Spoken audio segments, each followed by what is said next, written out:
Hello friends, आप सभी का स्वागत है आपके अपने YouTube channel GK the knowledge में। इसमें हम आज बात करेंगे हाई कोर्ट के अक्षेत्राधिकार। अब तक हमने देखा था हाई कोर्ट के संरचना, उसकी शक्तियाँ, उसके शपथ और उसके वेतन के, इन सभी के बारे में हमने देखा था। आज हम बात करेंगे हाई कोर्ट के अक्षेत्राधिकार। हाई कोर्ट के अक्षेत्राधिकार। हाई कोर्ट के अक्षेत्राधिकार कि हाई कोर्ट के पास कौन कौन से क्षेत्राधिकार है, उन सभी क्षेत्राधिकारों के बारे में हम आज बात करेंगे। तो सबसे पहले आता है प्रारंभिक क्षेत्राधिकार। प्रारंभिक प्रारंभिक क्षेत्राधिकार। प्रारंभिक क्षेत्राधिकार। प्रारंभिक क्षेत्राधिकार क्या है कि वे अधिकार, वे विवाद, वे मुद्दे जो सीधे उच्च न्यायालय में किए जा सकते हैं, जिनकी सुनवाई सीधे उच्च न्यायालय में होती है। जिन मुकदमों की, जिन विवादों की सुनवाई सीधे उच्च न्यायालय में होती है, उनको प्रारंभिक क्षेत्राधिकार कहा जाता है, जिनका प्रारंभ सीधे हाई कोर्ट में होता है। तो प्रारंभिक क्षेत्राधिकार में कौन कौन से मुद्दे आते हैं? एक पहले आता है मौलिक अधिकार, फंडामेंटल राइट्स। फंडामेंटल राइट्स यानी मूल अधिकार, यानी मौलिक अधिकार। मूल अधिकार यानी मौलिक अधिकार। यदि किसी व्यक्ति को लगता है कि उसके अधिकारों का उल्लंघन हुआ है, तो वह उच्च न्यायालय में याचिका दायर कर सकता है और अपने अधिकारों को लागू करवा सकता है।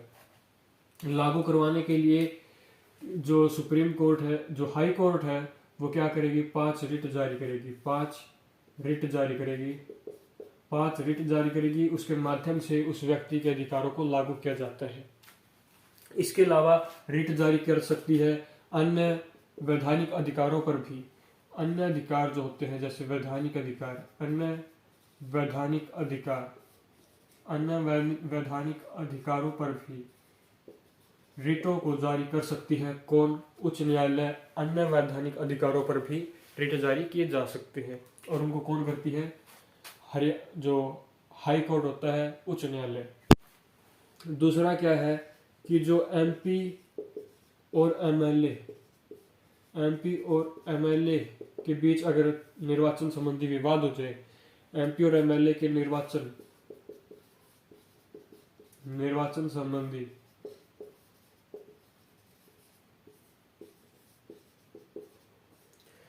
एमपी और एमएलए के निर्वाचन संबंधी कोई विवाद हो जाए, तो उसका निपटारा भी कौन करेगा? हाई कोर्ट करेगा। उसका निपटारा भी कौन करेगा? High court. हाई कोर्ट द्वारा उसका निपटारा किया जाता है। तो फंडामेंटल राइट्स यानी मूल अधिकारों को लागू कराने के लिए हाई कोर्ट में याचिका दायर की जा सकती है। वहां पर 5 रिट जारी करेगा। उसके अलावा जो वैधानिक अधिकार होते हैं, उनको जारी करने के लिए भी हाई कोर्ट क्या कर सकता है? 5 रिटों को जारी कर सकता है।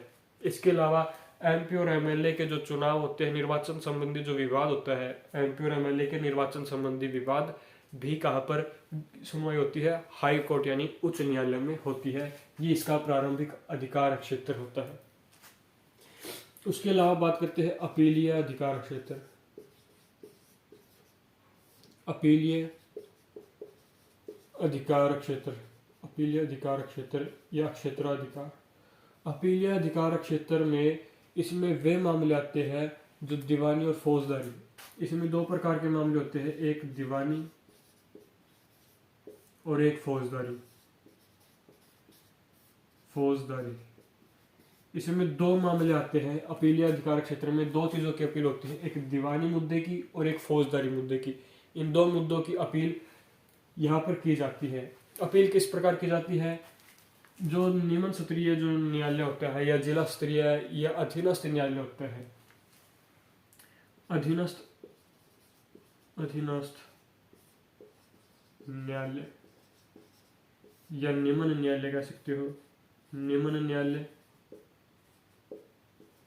या उच्च न्यायालय, जिला न्यायालय।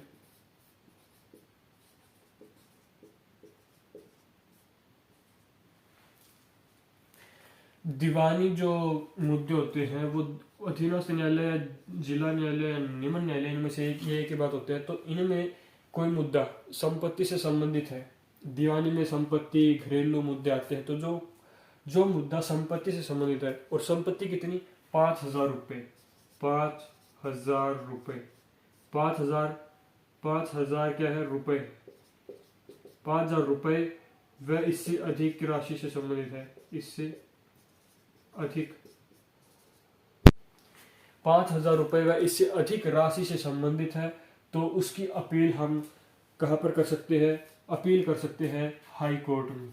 हाई कोर्ट में अगर कोई मुद्दा अधीनस्थ न्यायालय में चल रहा है, कोई दीवानी मुद्दा अधीनस्थ न्यायालय में चल रहा है और वो 5,000 व इससे अधिक का है, तो उसकी अपील हम कहाँ हाई कोर्ट में कर सकते हैं।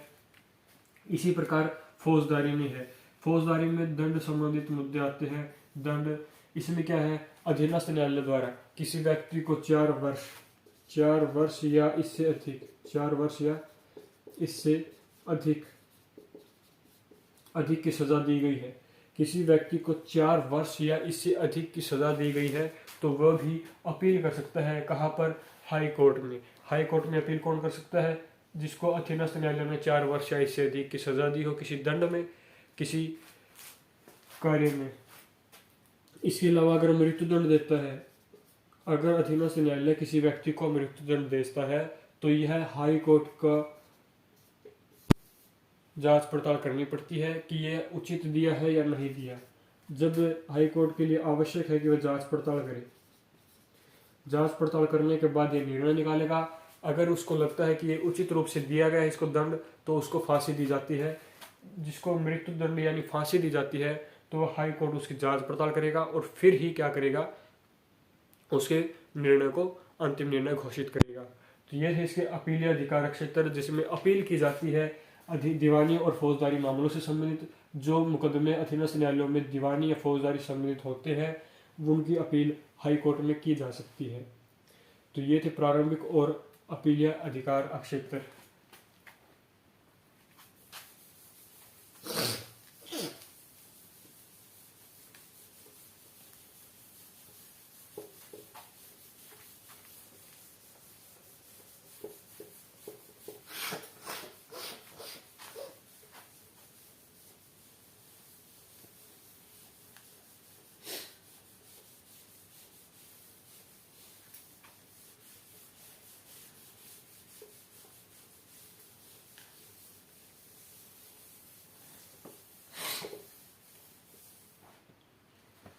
अब बात करते हैं प्रमाण देने के अधिकार। प्रमाण देने का अधिकार। हाई कोर्ट के पास प्रमाण देने का अधिकार होता है।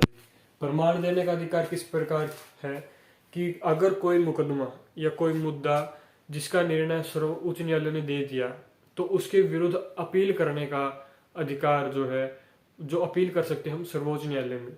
और वो अपील तभी की जा सकती है जब वो प्रमाण पत्र दे।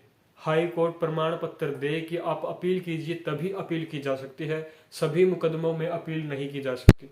ठीक है, तो क्या होगा कि जो उच्च न्यायालय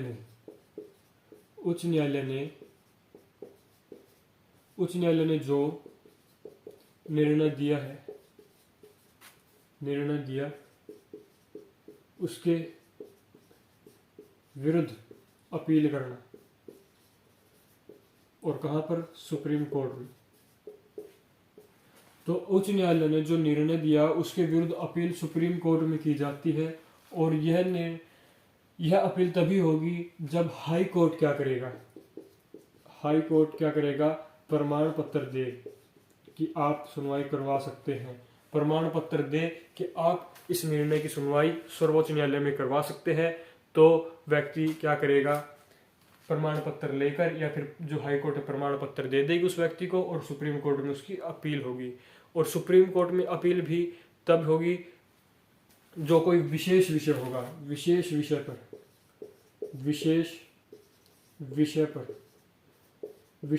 पर अपील की जा सकती है। सभी मुद्दों पर अपील नहीं की जा सकती। कुछ विशेष मुद्दे होते हैं, उन पर ही अपील होगी। तो ये था प्रमाण देने का अधिकार। तो प्रमाण देगा तभी होगा, अगर प्रमाण नहीं देगा तो उनकी सुनवाई सुप्रीम कोर्ट में नहीं होगी। फिर आता है इसके अलावा न्यायिक पुनर्निरीक्षण। न्यायिक पुनर्निरीक्षण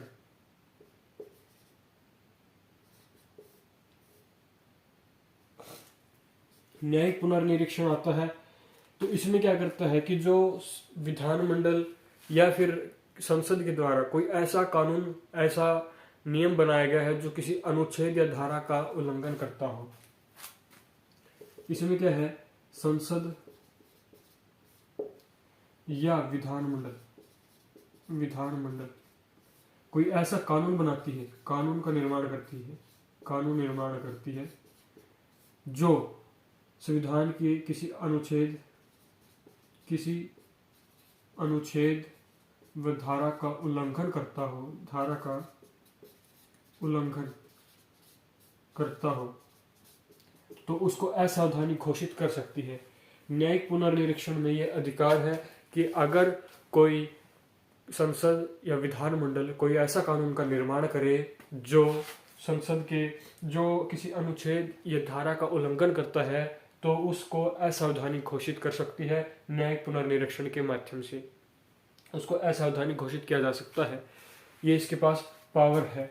इसके पास उच्च न्यायालय के पास, हाई कोर्ट के पास ये पावर है कि वे न्यायिक पुनर्निरीक्षण से संसद या फिर किसी विधानमंडल के कानून का निर्माण को उल्लंघन कर सकती है, मतलब उसको असावधानी घोषित कर सकती है अगर वो कानून किसी अनुच्छेद और धारा का उल्लंघन करता हो तो, अन्यथा नहीं। और ये उल्लंघन करेगा तो ही होगा, अदरवाइज नहीं होगा, वरना उनको लागू करने रहने दिया जाएगा। ठीक है। इसके अलावा बात आते हैं न्यायिक शक्तियां। न्यायिक शक्ति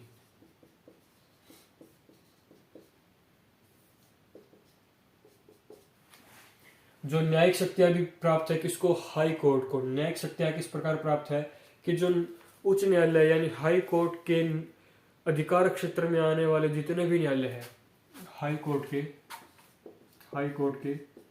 अधिकार क्षेत्र में आने वाले न्यायालय,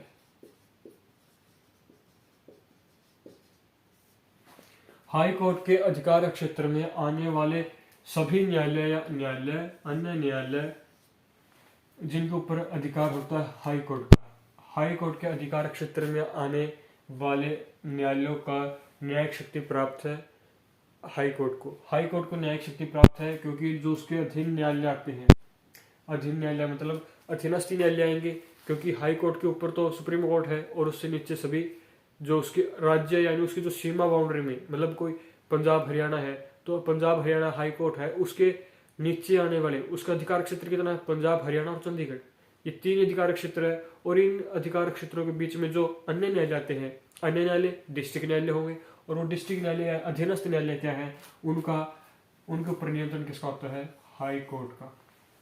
तो हाई कोर्ट के अधिकार क्षेत्र में आने वाले जितने भी न्यायालय है उनके ऊपर न्यायिक शक्ति प्राप्त है किसको, हाई कोर्ट को। कौन कौन सी शक्ति प्राप्त है कि अधीनस्थ न्यायालय से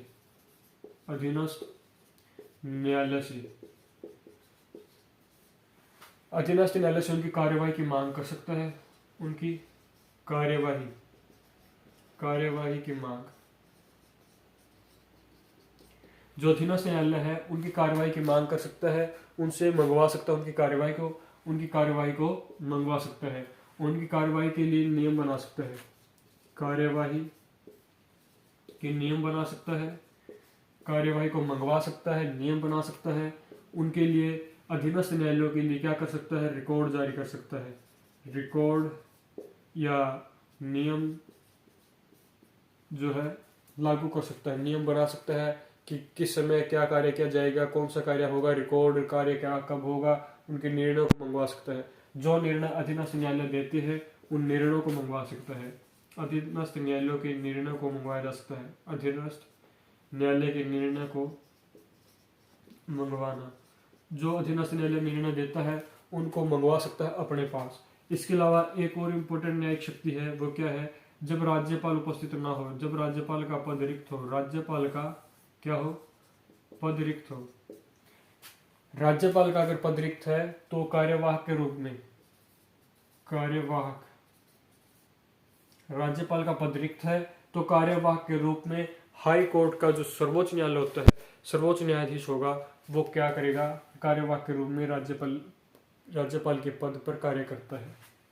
ये इसकी न्यायिक शक्तियां हैं। न्यायिक शक्तियां क्या है, अधीनस्थ न्यायालय से उनकी कार्यवाही मंगवा सकता है, कार्यवाही के नियम बना सकता है, उनके जो अधीनस्थ न्यायालयों के जो रिकॉर्ड्स है उनके संबंधी भी नियम बना सकता है, निर्णय को मंगवा सकता है, जो भी निर्णय अधीनस्थ न्यायालय देते हैं उनके निर्णय को मंगवा सकता है। राज्यपाल का अगर पद रिक्त है तो कार्यवाहक के रूप में हाई कोर्ट का सर्वोच्च न्यायाधीश क्या है, उस पद पर कार्य करता है। ये इसके न्यायिक शक्तियां हैं। इसके अलावा एक शक्ति आती है जो अभिलेख, अभिलेख, अभिलेख अक्षेत्राधिकार। अभिलेख अक्षेत्राधिकार कि प्रत्येक उच्च न्यायालय का अभिलेख अक्षेत्राधिकार है। मतलब कि जो उन्होंने निर्णय दिए हैं, उच्च न्यायालय में जितने भी निर्णय हुए हैं, उच्च न्यायालय ने जितने भी निर्णय दिए हैं उनका एक प्रमाण तैयार किया जाता है, उनको प्रमाण के रूप में रखा जाता है। उनकी कार्यवाही और निर्णय को अभिलेख के रूप में रखा जाता है, जिसको कानून कहा जाता है, और उन कानून को देखकर अधीनस्थ न्यायालय अपनी आगे की कार्यवाही करते हैं। ये इस प्रकार की कानून कार्यवाही की गई थी, हम भी इसी प्रकार कार्यवाही करेंगे। तो एक अभिलेख न्यायालय होता है हाई कोर्ट के पास, जिसमें उनके निर्णयों को प्रमाणित किया जाता है, रखा जाता है, जिसको कानून कहते हैं, और कानून जो है उसको रीड किया जाता है अधीनस्थ न्यायालयों के द्वारा, और उनको देखकर ही आगे अपनी सुनवाई करते हैं। तो ये थे हाई कोर्ट की शक्तियाँ या फिर अक्षेत्राधिकार की बात कह सकते हैं। तो आज की वीडियो में इतना ही। अगर आपको ये वीडियो पसंद आए तो लाइक शेयर सब्सक्राइब करना ना भूलें। धन्यवाद। जय हिंद।